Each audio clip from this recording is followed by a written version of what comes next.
Olá pessoal, tudo bem? Aqui quem fala é o professor Pedro Souza e no vídeo de hoje vamos aqui aprender como é que a gente consegue passar um projeto que a gente já descreveu em VHDL para uma placa FPGA. E a plaquinha que a gente vai utilizar aqui é uma velha conhecida aqui do canal, que é essa daqui, a DE10 Lite. E por ser um FPGA da Altera, a gente vai ter que utilizar um software que é o Quartus. Então vamos para o computador, que eu vou explicar como é que você cria um projeto no Quartus, realiza a compilação e passa esse projeto para a nossa FPGA. Então muito bem, já estamos aqui no Quartus. A primeira coisa que a gente vai fazer aqui é a criação de um novo projeto. Para isso você pode vir aqui em File, New Project Wizard, e aqui você vai ter o guia de projeto. Então nessa primeira tela aqui nós vamos apertar simplesmente em Next. Aqui ele vai perguntar aonde está o diretório do projeto e o nome do projeto. Então vamos criar aqui uma nova pasta para o projeto. Vou fazer aqui maioria underline VHDL. Vou clicar nessa pasta, selecionar ela. E o nome do projeto eu vou chamar de maioria underline VHDL.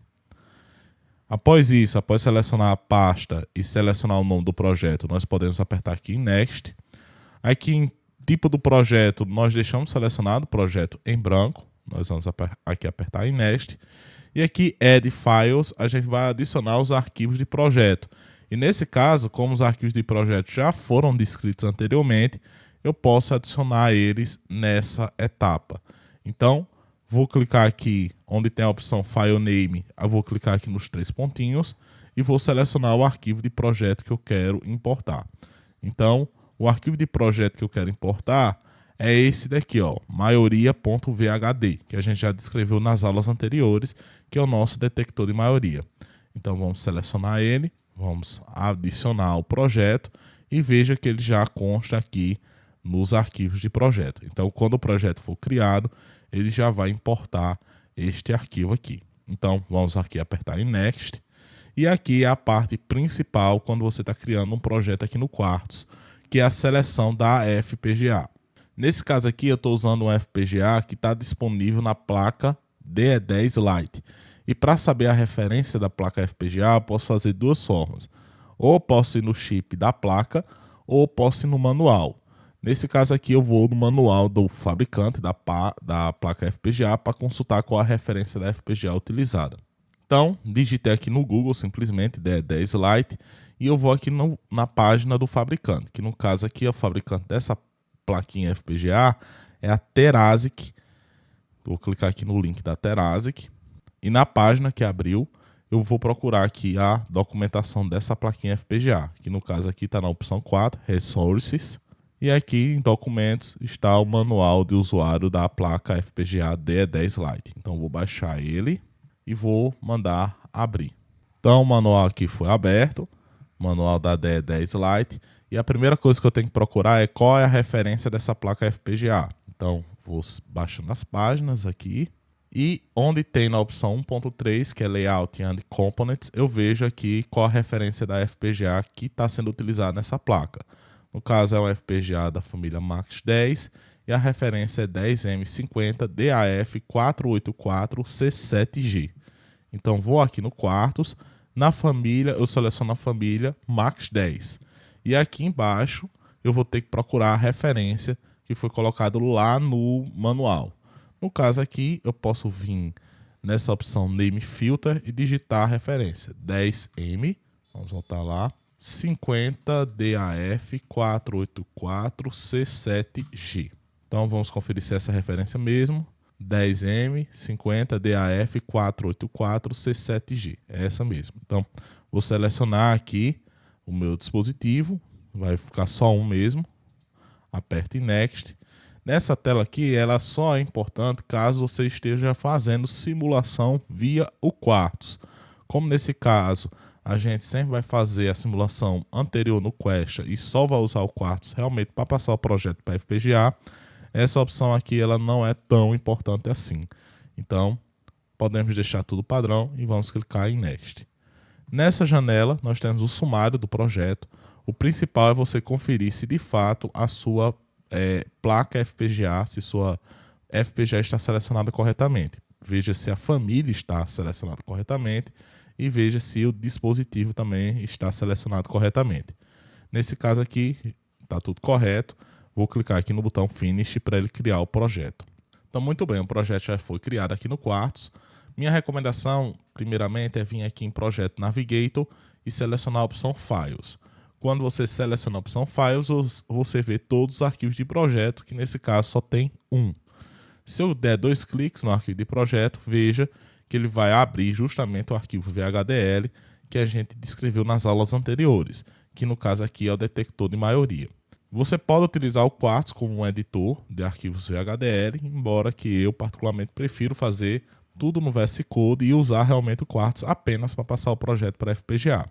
Bem, agora a gente vai começar o nosso processo de colocar o nosso projeto na FPGA. E a primeira coisa que eu recomendo vocês fazerem é aqui em Tasks, nessa opção aqui embaixo, você vir nessa aba aqui, Compile Design, você clicar na primeira opção, que é análise e síntese. O objetivo da análise e síntese aqui é muito parecido com a compilação que tem lá no Questa. Ele vai fazer somente a verificação da sintaxe do seu arquivo VHDL. Porém, aqui eu já vou logo adiantar, quando eu fizer essa análise e síntese, ele vai acusar um erro. E esse erro acontece porque o Quartz ele espera que tenha pelo menos um arquivo VHDL, ou seja, tenha pelo menos uma entidade que tenha o mesmo nome do projeto que você colocou lá na tela de criação do projeto. Então, o nome do projeto que foi criado é maioria underline VHDL, porém a entidade que eu tenho aqui se chama maioria. Isso vai fazer com que o Quartz ele não consiga identificar qual é o arquivo principal do projeto. Então vamos compilar aqui para ver realmente esse erro. Então, veja que ele acusou um erro, ele diz que top level design entity maioria underline VHDL is undefined. Isso acontece porque o Quartz espera que tenha pelo menos uma entidade com o mesmo nome do projeto que você deu. No caso aqui, eu não tenho, né? Porque minha entidade se chama maioria e o nome do projeto é maioria underline VHDL.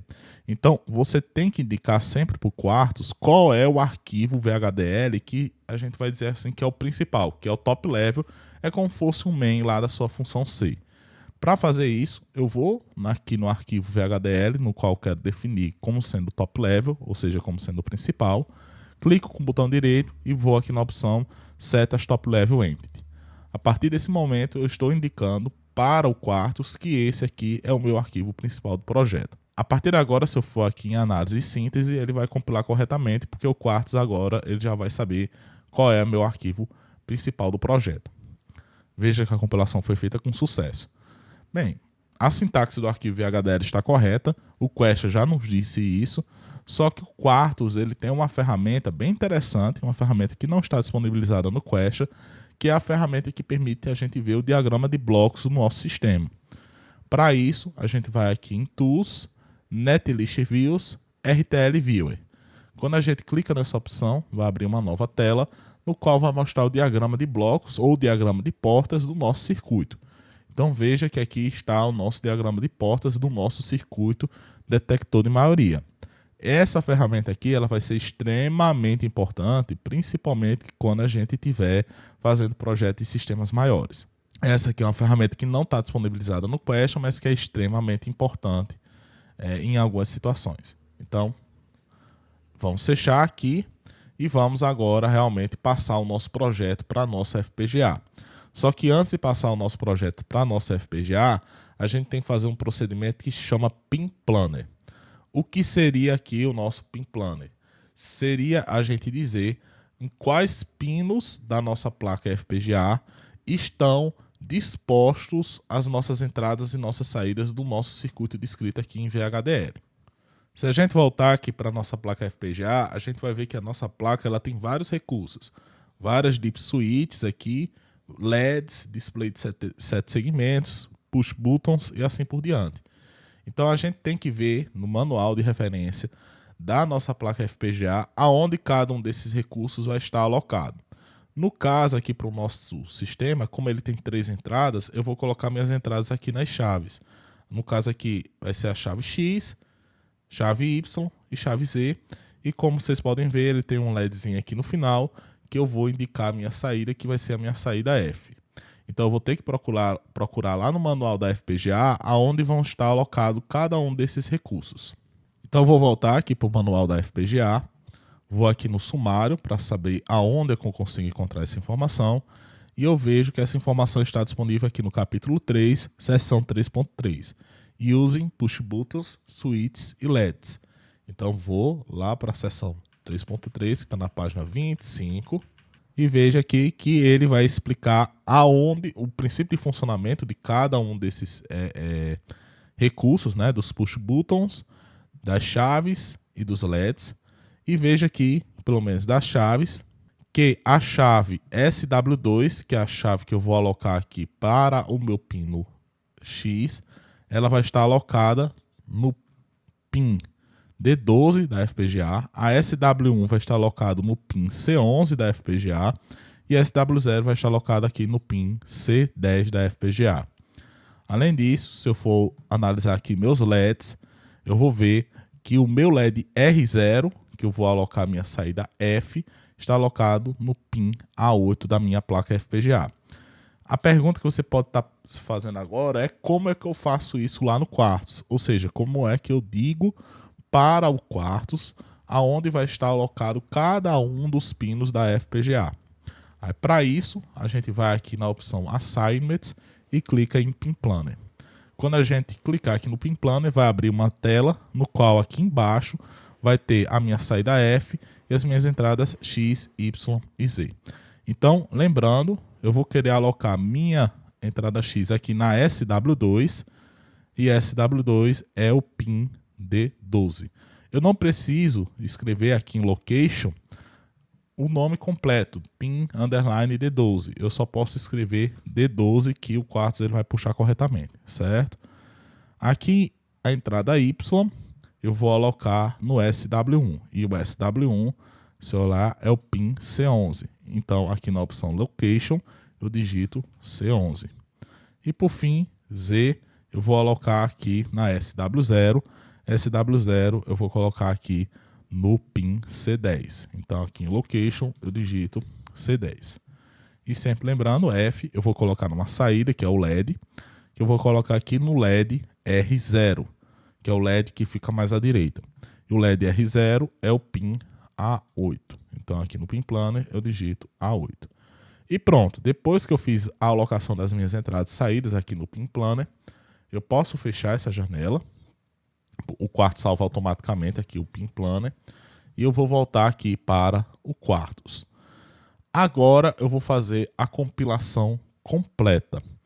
E antes de fazer a compilação completa do código e colocar ele na FPGA, eu recomendo, pelo menos aqui nas FPGAs da Terasic, né, a DE10 Lite, a DE2 a DE0 CV e assim por diante, que são todas placas da Terasic, fazer uma configuraçãozinha. É bem comum você passar o seu projeto para FPGA sem fazer essa configuração e os LEDs, eles que deveriam estar apagados, eles não ficarem 100% apagados, ficaram um pouquinho acesos. Para corrigir isso, basta você vir aqui em Assignments, Device, e aqui na janela que abrir, você vai aqui na opção Device and Pin Options.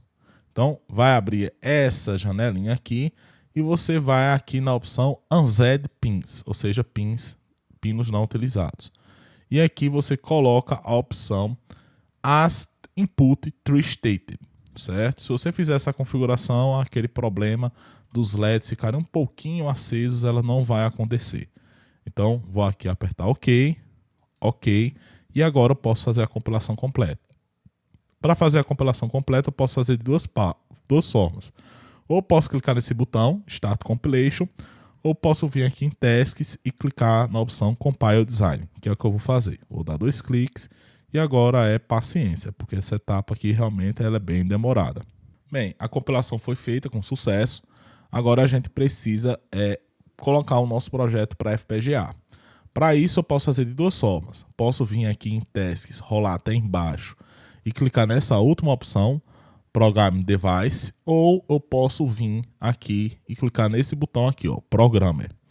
Então vou clicar aqui para abrir o Program Device e veja que ele abriu essa tela, no qual a tela já apresenta a nossa placa, nossa FPGA. Aqui em Hardware Setup tem que estar selecionado o USB Blaster, ou seja, você já tem que estar configurado o USB Blaster na sua placa. Evidentemente que a placa já deve estar ligada no seu computador. Se não tiver selecionado o USB Blaster, a gente vai aqui em Hardware Setup e nessa opção a gente coloca o USB Blaster. Caso não esteja aparecendo o USB Blaster no seu aqui nessas opções, ou a sua placa FPGA não está ligada corretamente no computador, ou o drive USB Blaster não foi instalado corretamente. Eu vou colocar aqui na descrição um vídeo um pouco mais antigo que eu fiz, no qual explica como é que você configura aqui o drive USB Blaster, certo? No caso aqui está configurado corretamente, e a coisa que eu vou fazer é clicar aqui em Start. No caso aqui em cima, no Progress, eu vou ter que esperar até aparecer a opção 100% Successful. Quando aparecer a opção 100% Successful, é porque o projeto já está lá na placa FPGA. Então eu vou clicar aqui em Start e esperar o processo de programação da placa, que é bem rápido. Aqui já está o processo, já está concluído. Então, nosso circuito já está aqui na FPGA. Aqui essa chave é a entrada X, essa é a entrada Y, essa é a entrada Z, e aqui esse último LED é a minha saída F. Veja que quando eu tenho apenas uma entrada em nível lógico alto, a minha saída ela é nível lógico baixo, porque esse circuito é um circuito detector de maioria, ou seja, a saída vai ser nível lógico alto quando a maioria das entradas for nível lógico alto. Quando eu tenho agora duas entradas em nível lógico alto, pode ser essas duas, ou pode ser essas duas, ou pode ser essas duas aqui, a minha saída vai para nível lógico alto, indicando que a maioria das entradas também está em nível lógico alto. Da mesma forma, se todas as entradas forem nível lógico alto, a saída também vai ser nível lógico alto, porque a maioria das entradas é nível lógico alto também. Então, nosso circuito está funcionando corretamente aqui na minha placa FPGA. Então, pessoal, esse vídeo é isso. Eu expliquei como é que você utiliza o Quartz para fazer a programação da sua placa FPGA. Então, conto com todos e até o próximo vídeo.